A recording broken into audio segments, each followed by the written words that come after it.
Всем привет, вы на канале Польза.ком, и сегодня я продолжу тему беспроводных наушников эконом-класса. На моем канале уже побывали Xiaomi, Huawei, Blitz, Apple и несколько ноунеймов от мастеров Поднебесной. Сегодня на обзоре у меня очередной, по моему мнению, китайский ноунейм, который все же имеет бренд, пусть и не такой известный. А именно наушники от фирмы Rockspace, модель X6S. Как всегда, мои первые эмоции во время распаковки были крайне негативны. От того, что я понимаю желание производителя сделать упаковку а-ля Apple, одобряю понятную инструкцию на английском, но провод зарядки, перемотанный куском кабеля, и коробочка с максимально убогой серебристой блямбой, серьезно, на этом моя печаль не закончилась. Колхозный пакетик под амбушюры и коробка, в которую уши при наматывании помещаются с трудом. И на это я трачу свое и ваше время, но потом я слегка успокоился. Амбушюры по моим меркам были очень качественные, а звук, но именно это причина, почему эти уши достойны обзора. Все просто. Голубой зуб версии 5.0 по моему тесту спокойно лупит на 30 метров без разрывов. Выглядят уши пусть и как серьги, но довольно прилично. Пластик самих наушников, как и пульта управления вместе с аккумулятором, на высоте, а вот надпись Rockspace на них начинает затираться в первый же день. Вес всего 7 грамм, вместе с боксом для зарядки 39 грамм. Длина кабеля 70 сантиметров. Заряжаются в боксе около часа. Сам бокс заряжается за 2 часа с 0 до 100%. Есть стандартные магниты, чтобы крепить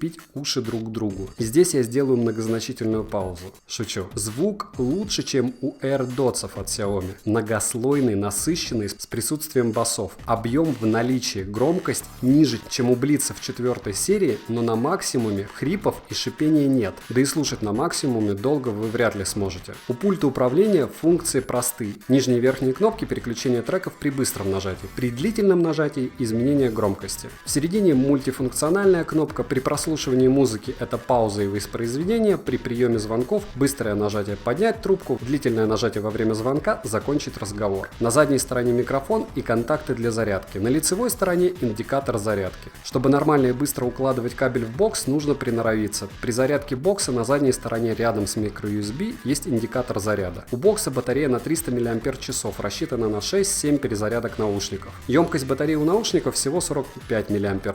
Бокс заряжается, как я уже говорил, 2 часа. Живут на одном заряде наушники на 70% громкости 4 часа 58 минут. По заявлению производителя до 5 часов. При разговоре собеседник слышит очень хорошо, и даже в людных местах голос хорошо различим. Соберу воедино минусы и немного их дополню. Убогий кейс, средней длительности время заряда и стирающийся лейбл. К этому всему стоит добавить из-за их миниатюрных размеров постоянный неприятный шум от касания кабеля наушников или одной из их частей. Плюсов за эти деньги, я считаю, вы получаете больше, но ничего фееричного, кроме звучания. Такого объемного звука я пока еще не слышал. Вначале подумал, что это не есть хорошо, но дал послушать друзьям, они подтвердили, что звук в них глубокий и чистый. Голубой зуб не отваливается, как вы видели, ловят они на 30 метров, имеют ультрамалый вес и габариты. При беге эти серьги лично мне не мешают, наушники из ушей не выпадают. Чувства к ним у меня, конечно, смешанные. Стоят они в районе $16. Все, что хотел и рассказал, купить можете по ссылке в описании. Если у кого есть вопросы, пишите в комментариях, готов ответить всегда. Подписывайтесь на канал, на канале конкурс. За подписку, лайк, колокольчик и коммент к любому видео вы автоматически становитесь участником конкурса на